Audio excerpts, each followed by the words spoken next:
പിന്നെ അദ്ദേഹം തിരിഞ്ഞു പോകുന്നത് 3 വർഷം മുമ്പ് മാസ്റ്റർ ഡെവലപ്പർ എന്ന നിലയിലാണ് പോകുന്നത്. എന്നോട് പലവട്ടം പറഞ്ഞിട്ടുണ്ട് എന്നോട്, MD നിങ്ങൾ ഇത് നിർത്തൂടെ, എന്നിട്ട് മാസ്റ്റർ ഡെവലപ്പർ ആവൂ, സ്ഥലം മേടിക്കൂ, ജോയിന്റ് ഡെവലപ്മെന്റ് വേണ്ടി കൊടുക്കുക, എസ്ക്രോ അക്കൗണ്ട് വഴി പൈസ എടുക്കുക, ഒരു തലവേദനയില്ല, ഒരു രീതിയിലുള്ള കാര്യങ്ങളില്ല. അങ്ങനെ അവിടെ 10 ഏക്കർ 20 ഏക്കർ 50 ഏക്കർ 100 ഏക്കർ വരെ വാങ്ങിച്ചിട്ട് അത് ചെയ്തുകൊണ്ടിരിക്കുക. അപ്പോൾ അവിടെയുള്ള ഈ ലാൻഡ് വാങ്ങിച്ചിട്ട് ഈ ഡെവലപ്മെന്റ് കാര്യങ്ങളെല്ലാം ചെയ്യുന്നത് ആ ഡെവലപ്പറാണ്, നമ്മളല്ല. അപ്പോൾ അതുകൊണ്ട് അവിടെയും വളരെയധികം സുരക്ഷിതമാണ്. കോൺഫിഡൻസ് ഗ്രൂപ്പിൽ ഇൻവെസ്റ്റ് ചെയ്ത എല്ലാവർക്കും അതിൻ്റെതായ ബെനിഫിറ്റുകൾ കിട്ടും എന്ന് ഞാൻ പറയുന്നു. ഒരാൾക്കും ഇതിനെക്കുറിച്ച് ആവലാതി വേണ്ട എന്ന് ഞാൻ പറയുന്നു. പിന്നത്തെ പോയിന്റ്,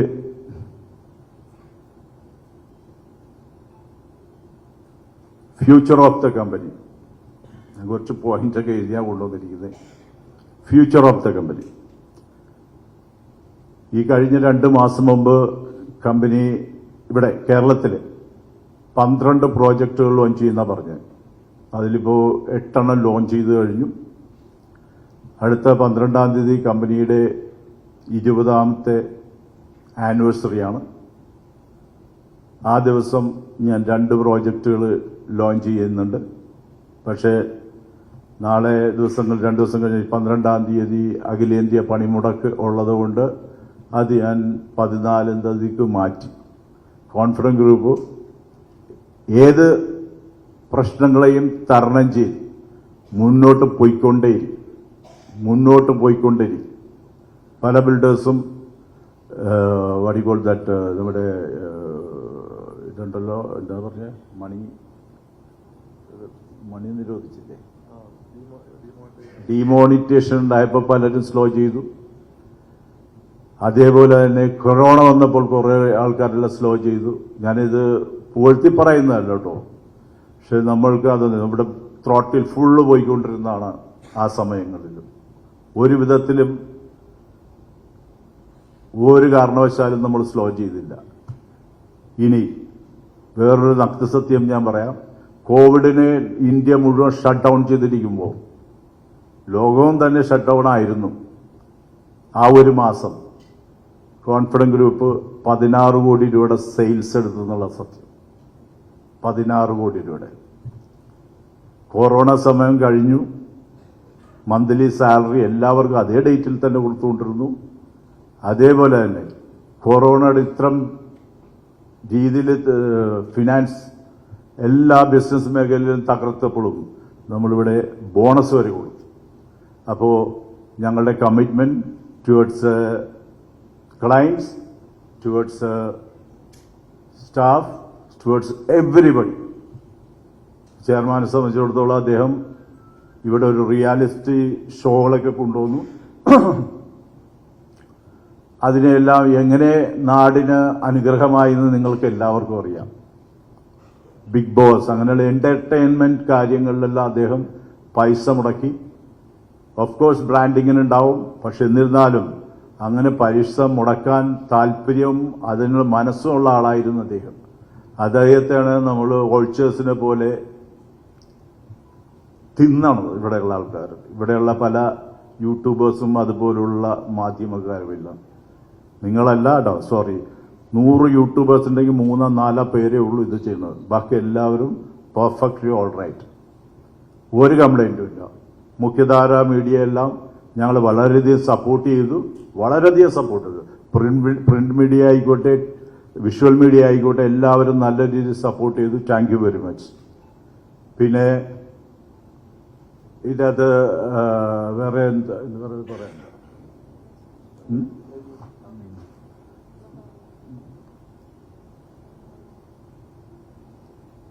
അപ്പൊ ഇങ്ങനെയുള്ള കാര്യങ്ങളാണ് എനിക്ക് നിങ്ങളോട് പറയാനുള്ളതും. അത് നിങ്ങൾ നല്ല രീതിയിൽ എടുത്ത് ചെയ്യുക. കാരണം ഞങ്ങളുടെ ക്ലയൻസിലേക്ക് എത്തണമെന്നുണ്ടെങ്കിൽ ഈ മീഡിയകൾ വഴിയേ എത്താൻ പറ്റുള്ളൂ. ഇന്നലെ ഞാനൊരു യൂട്യൂബ് കണ്ടു. അതിലും വലിയ തമാശയായിട്ട് എനിക്ക് തോന്നി. ചെയർമാൻ ബാംഗ്ലൂർ ഒരു വീട് വെക്കുന്നുണ്ട്. 1.5 ലക്ഷം സ്ക്വയർ ഫീറ്റിന്റെ പാലസാണ് ഉണ്ടാക്കണമെന്നാണ് അദ്ദേഹം പറഞ്ഞത്. 1.5 ലക്ഷം സ്ക്വയർ ഫീറ്റ് പാലസ്. അപ്പൊ അദ്ദേഹം വയ്ക്കുന്ന വീട് എനിക്കറിയാവുന്നതാണ്.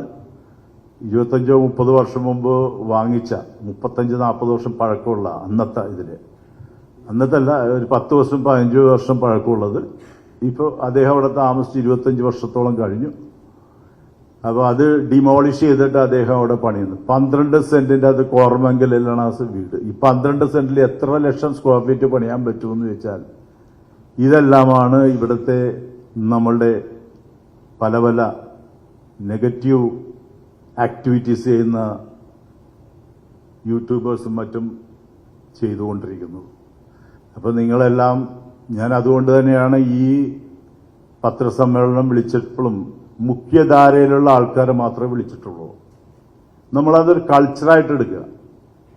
ഇതുപോലുള്ള നോൺസെൻസുകളൊക്കെ എല്ലാം നമ്മൾ പുറത്താക്കുക. ഞാൻ പറഞ്ഞു ഇവിടെ യൂട്യൂബേഴ്സിനെ കയറ്റാൻ പാടില്ലെന്ന് ഞാൻ പറഞ്ഞു. നിങ്ങളെ ആ ഒരു കൾച്ചർ എടുത്ത് ഇനിയുള്ള പ്രസ് മീറ്റും അങ്ങനെയുള്ള കാര്യങ്ങളുള്ളപ്പോൾ അതായത് പത്രധർമ്മ പക്ഷേ നെഗറ്റീവ് ചെയ്തുകൊണ്ടിരിക്കുന്ന ആൾക്കാരൊക്കെ ഒഴിവാക്കി നിങ്ങൾ മുഖ്യധാര TV, ന്യൂസ്, പ്രിന്റ് മീഡിയ അവരെല്ലാം വിളിച്ചിട്ടുള്ള പ്രസ് മീറ്റോ അങ്ങനെയുള്ള കാര്യങ്ങൾ എടുക്കുന്നതെനിക്ക് ഏറ്റവും നല്ലതെന്ന് പറയുന്നു. പിന്നെ ചെയർമാന്റെ മരണത്തെക്കുറിച്ചൊന്നും എനിക്ക് പറയാൻ പറ്റില്ല. കാരണം ഈ സ്പെഷ്യൽ ഇൻവെസ്റ്റിഗേഷൻ ടീമിന്റെ റെസ്ട്രിക്ഷൻ ഞാൻ പറഞ്ഞല്ലോ 3 പ്രാവശ്യം എന്നെ വിളിച്ചു കഴിഞ്ഞു. അവരുടെ ആളിവിടെ ഉണ്ടാകാൻ ചാൻസും ഉണ്ടെന്ന് തോന്നുന്നു. അവരെവിടെയാണ് എക്സാക്ട് ലൊക്കേഷൻ എന്താണെന്നൊക്കെ ചോദിച്ചിട്ടുണ്ടായിരുന്നു. അപ്പോൾ ഇതാണ് അവസ്ഥ. ജനറലായിട്ടുള്ള കാര്യങ്ങളുണ്ടെങ്കിൽ നിങ്ങൾക്ക് എന്നോട് ചോദിക്കാം, അത് ഞാൻ മറുപടി പറയാം. Thank you.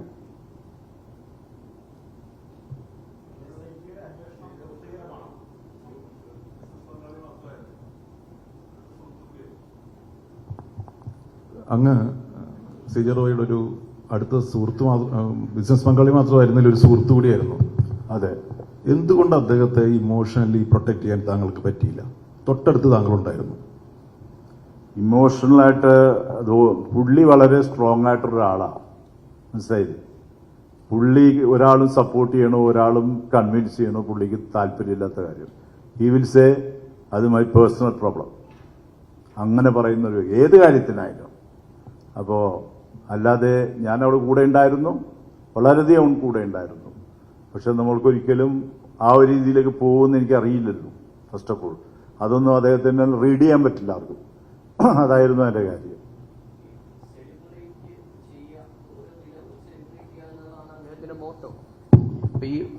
ഇത്തരം ഒരു ആത്മവിശ്വാസം കൊണ്ടുനടക്കുന്ന ഒരു വ്യക്തി അതിന്റെ തക്കതായിട്ടുള്ള കാരണങ്ങളില്ലാതെ ഒരു സൂയിസൈഡിലേക്ക് പോകുമോ? അത്ര വീക്കാണോ? അല്ലെങ്കിൽ അദ്ദേഹത്തിന് എന്തുകൊണ്ടത് അങ്ങനെ ഒരു ഇതിലേക്ക് പോയി? അത് ഇപ്പൊ അന്വേഷിച്ചുകൊണ്ടിരിക്കുന്ന കാര്യമാണല്ലോ. എനിക്കതിൽ യാതൊരുവിധ കമന്റും പറയാൻ പറ്റില്ല. അതാണ് അതിന്റെ സത്യം. അതിന്റെ സോറി. തക്കതായിട്ടുള്ള റീസൺസ് അതാണ് ഈ സ്പെഷ്യൽ ഇൻവെസ്റ്റിഗേഷൻ ഓഫീസേഴ്സ് ചെയ്തുകൊണ്ടിരിക്കുന്നത്. അവര് ഇതിനെക്കുറിച്ച് അന്വേഷിച്ചുകൊണ്ടിരിക്കുന്നു. ഞാൻ പറഞ്ഞല്ലോ, ഒരു 3 പ്രാവശ്യം ഇന്ന് വിളിച്ചിട്ട്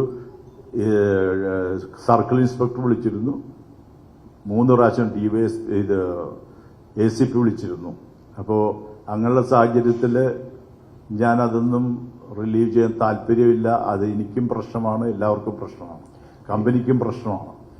ചില പ്രമുഖ സിനിമാ താരങ്ങൾ ഇതിൽ ഇൻവെസ്റ്റ് ചെയ്തിട്ടുണ്ടെന്ന് പറഞ്ഞ് ഒത്തിരി ന്യൂസ് വരുന്നുണ്ട്. എന്തോ കേട്ടില്ല. മോഹൻലാലിനെ പോലുള്ള പ്രമുഖ താരങ്ങൾ ഈ കമ്പനിയിൽ ഇൻവെസ്റ്റ് ചെയ്തിട്ടുണ്ട് എന്നുള്ള ഒരു വാർത്തയൊക്കെ വരുന്നുണ്ട്. അതിന്റെ സത്യാവസ്ഥ എന്താണ്? മോഹൻലാലും ഇദ്ദേഹമായിട്ട് എന്താണ് അതിന്റെ ബന്ധം? അങ്ങനെയുള്ള കാര്യമാണ് ഞാൻ നേരത്തെ പറഞ്ഞത്. നമ്മൾക്ക് അങ്ങനെ ഒരു ഇൻവെസ്റ്റേഴ്സും ഇല്ല, ഒരു കാര്യമില്ല. അവര് തമ്മിലുള്ള ബന്ധം കാസ്നോവ എന്ന മൂവിയിലൂടെയുള്ള ഒരു ബന്ധമാണ്. ആന്റണി പെരുമ്പാവൂർ അതൊരു ഫാമിലി ഫ്രണ്ടാണ് ഞങ്ങളുടെ. അത്ര ബോണ്ടിങ് ആണ് അവരുമായിട്ട്. അതുപോലെ ഈ ആന്റണി പെരുമ്പാവൂരിന്റെ ഓരോ പിക്ചർ വരുമ്പോഴും സിനിമ റിലീസ് ചെയ്യുമ്പോഴും അതിലെല്ലാം ബാനറിൽ കാർഡ് ഇടുന്നുണ്ട്. അല്ല ഡോക്ടർ റോയ്, CJ, അത് അങ്ങനെയുള്ള ഇതെല്ലാം അവരുടെ ആ ഫ്രണ്ട്ഷിപ്പിന്റെ പുറത്ത് ഫ്രീ ഓഫ് കോസ്റ്റിൽ ചെയ്യുന്നതാണ്. അല്ലാതെ ഇവരാരും നമ്മളിൽ ഇൻവെസ്റ്റ് ചെയ്യാൻ വന്നിട്ടുമില്ല, നമ്മൾ പറഞ്ഞിട്ടുമില്ല, ചെയ്തിട്ടുമില്ല, ചെയ്യയില്ല. ഒരാളെ ഇൻവെസ്റ്റ്മെന്റ് കമ്പനിയിൽ എടുക്കില്ല. ഫസ്റ്റ് ഓഫ് ഓൾ അവരെ കൊണ്ടുവന്നാൽ അവർ പറയുന്ന പോലെ നമ്മൾ പോകണം. No way. ഞങ്ങൾക്ക് ഞങ്ങളുടേതായ ഡയറക്ഷൻ ഉണ്ട്, ഞങ്ങളുടേതായ സിസ്റ്റം ഉണ്ട്, അതിലേ പോയിക്കൊണ്ടിരിക്കും. ഇതെല്ലാം കാരണം എല്ലാവർക്കും പല രീതിയിൽ പറയാലോ. അപ്പോൾ അതിന്റെ ഭാഗമാണ് അതെല്ലാം. പാവം മോഹൻലാൽ ഒന്നും അറിഞ്ഞു കാണില്ല. കൂടുതൽ വാർത്തകൾക്ക് news 18 Keralam YouTube channel subscribe ചെയ്യുക.